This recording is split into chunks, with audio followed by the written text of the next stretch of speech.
Alors, bonjour tout le monde. Aujourd'hui, vous allez voir l'ellipse, qui est la deuxième conique qui est à l'étude. Donc, même si ça a l'air d'être un beau bonhomme sourire, on va voir à partir de quoi je peux faire une ellipse avec ça. Donc, si on se rapporte à ce que c'est une conique, c'est-à-dire les figures dans le cône, l'ellipse va se trouver à être la séparation ici, la coupure que je peux faire dans mon cône à la transversale. Donc, cette délimitation-là ici serait une ellipse. Donc, si je veux y aller par définition, donc une ellipse, un peu comme le cercle, quand vous aviez un cercle avec le point, vous traciez le cercle, ce sont tous les points à égale distance du centre, ça nous forme un cercle. Dans ce cas-ci, l'ellipse aussi a une définition. Donc, la définition de l'ellipse, c'est le lieu d'un point où la somme des distances à deux points fixes est constante. Donc, ça a l'air bien compliqué comme ça, mais vous allez voir, c'est vraiment pas très compliqué. Donc, une ellipse, si on regarde la définition, c'est le lieu géométrique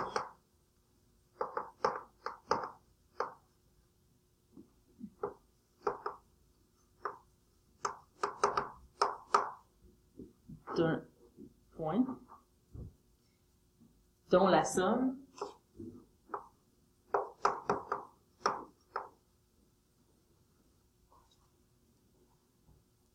à deux points fixes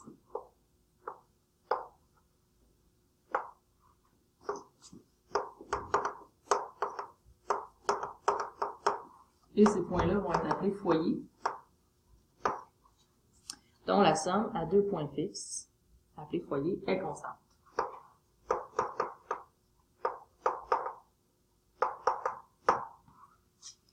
Donc, autrement dit, je vais avoir toujours deux foyers. Je vais essayer de tracer ça un peu. Donc, c'est pas pour rien que j'ai tracé ça. On va faire une ellipse à partir de ça. Ça ici, ça va être un des foyers. Celui-là, ça va être l'autre foyer. Donc, si celui-là, je l'appelle F, disons F1 et F2, et que je viens tracer toutes mes distances. Donc, si je tire ici, il ne faudrait pas que ça bouge. Donc, si je tire ma corde ici, puis que je viens tracer un point, donc, ça serait le début de mon ellipse. C'est-à-dire que la distance du point F1 au point B, donc la distance du point F1 au point B, plus la distance du point F2 au point B. Donc, si j'additionne ces deux distances-là, celle-là plus celle-là, c'est égal à une certaine constante qui va toujours être la même dépendamment de l'ellipse que j'ai. Donc, si je fais ça comme ça, si encore une fois, je me tarde, donc c'est pour ça qu'on va tracer une ellipse de cette façon-là. Et même chose de l'autre côté. Donc, vous voyez le principe là. C'est juste mon montage qui est un peu fragile. Donc, vous voyez que ça devrait nous donner une ellipse. Donc, contrairement à un cercle où j'ai deux centres, un ellipse possède deux foyers. Mais peu importe la corde, comment je la place, si je me mets comme ça, la distance du point quelconque, plus celle-là, va toujours être égale à la même constante. Donc, si ici, ça mesure, je ne sais pas, si je dis que ma corde ici mesure 80 cm, disons que je vous dis que ça ici, c'est 80 cm, mais peu importe que ce soit placé comme ça ou vers le haut, peu importe où je la place, le total serait toujours 80. Si je reviens à mes foyers,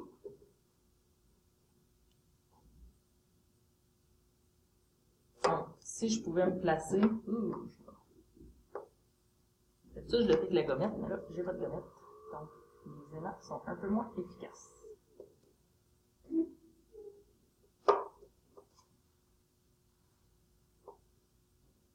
Donc, si je me mettais complètement à l'horizontale comme ça, j'aurais quand même un point quelconque, ici.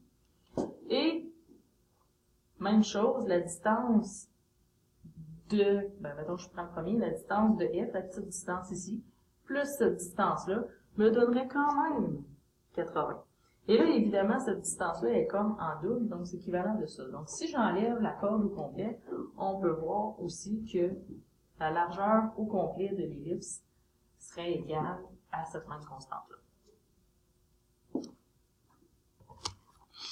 Alors, on va prendre l'ellipse et on va venir la placer dans le plan cartésien.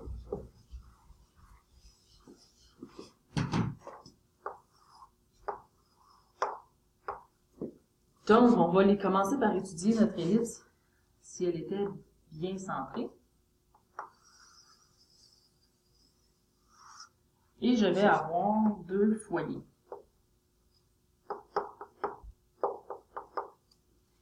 Donc, les coordonnées de... on va regarder les termes et les coordonnées. Donc, les foyers ici, on va toujours dire qu'ici, ils sont situés à une distance C. Et ici, à une distance moins C. Donc, c'est le terme qui est utilisé pour parler de la distance du centre, ici, jusqu'au foyer. Donc, si je parle des coordonnées de façon générale, le foyer ici serait égal à C0 et le foyer ici serait égal à moins C0. Ensuite, on va avoir l'axe transversal, si on parle des termes. Donc, l'axe transversal, c'est l'axe qui passe vis-à-vis les foyers, qui passe par les foyers. On va aussi ensuite parler de sommets. Donc, les sommets, un ellipse va toujours avoir 4 sommets. Donc, ce sont les extrémités de l'ellipse. Et les sommets, on va appeler ça, dépendamment de quelle quantité qu'on est situé, on va appeler ça ici le point A0. Ici, on va être à moins A0 parce que c'est symétrique. Ici, on va être situé à B0 et ici à moins B0. Donc, autrement dit, je vais chercher d'autres couleurs.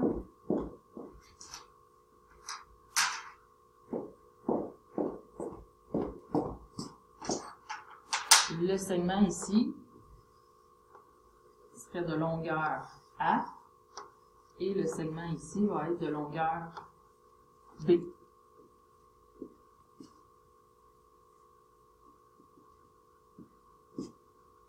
Vous vous rappelez tantôt quand je vous parlais de distance qui était égale comme ça, cette distance-là qui était égale à celle-là. Si je reviens avec ma corde et que je vous disais que je pouvais le déplacer et que quand je le déplace complètement à l'horizontale, la distance de, mettons je prends ce point-là, de ça plus ça à ça plus ça, c'est égal à, dans le fond, toute cette distance-là. C'est ce qui va nous permettre de trouver notre constante quand on cherche la formule. Donc, la constante quelconque qu'on ne connaît pas, ça va être égal à 2A, parce qu'ici, ça mesure A, et là, ça mesure A. Donc, tout ça ici mesure 2A. Donc, notre constante est égale à 2A, parce que ce segment-là plus ce segment-là donne toute la longueur. Ça, c'est si mes foyers sont situés sur l'axe des X. Parce qu'évidemment, on pourrait faire l'inverse, que nos foyers vont être situés sur l'axe dy. Dans ce cas-là, ça serait comme l'inverse, ça serait égal à 2b.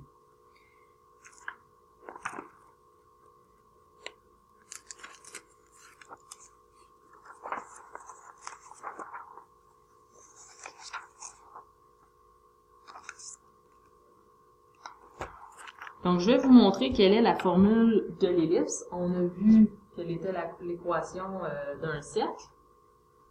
Je vais essayer d'écrire un peu plus sur le côté sans tout effacer. Donc, disons que je prends un point quelconque.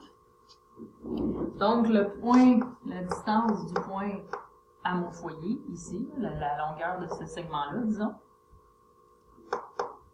plus la longueur de ce segment-là ici, c'est égal à 2A, à ma constante quelconque qui mesure 2A. D'accord? Donc, si je viens regarder comment je fais pour calculer mes distances, c'est pas compliqué, on va prendre les formules de distance entre deux points. Donc, la distance entre P et F1 plus la distance entre P et F2 va être égale à 2A. Donc, si je prends le point P, quelles sont ses coordonnées? On les connaît pas, donc on va dire que c'est XY. Ici, on a les coordonnées du premier foyer. les coordonnées du deuxième foyer. Donc, si je regarde la distance de là à là, peut-être que vous vous rappelez plus de vos formules de distance, donc c'est la racine de x moins c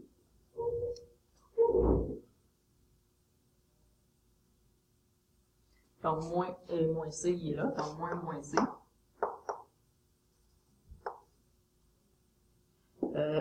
au carré plus y moins 0 au carré. Donc ça venait de Pythagore, vous avez vu ça en 4e secondaire, c'est la formule de la distance entre deux points. Donc j'ai pris x moins mon autre x moins la distance y moins 0 au carré. Ça c'est pour la première distance. Je viens ajouter à ça la distance entre les deux autres ici. Donc ça va être encore une fois, je sais pas si vous allez bien voir, on est un peu coincé dans l'espace, je suis un peu coincé avec mon écran aussi. Donc, même chose que je dois faire, x moins c au carré plus y moins 0 au carré, c'est égal à 2a. Je peux réduire ça ici, ça va me donner x plus c au carré. Ici, y moins 0 me donne juste y, donc plus y au carré. Ici, x moins c au carré plus y au carré, je fais la racine de ça, c'est égal à 2a.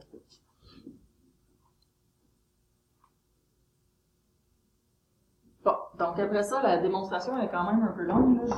Je garde ça ici au carré, plus, oups.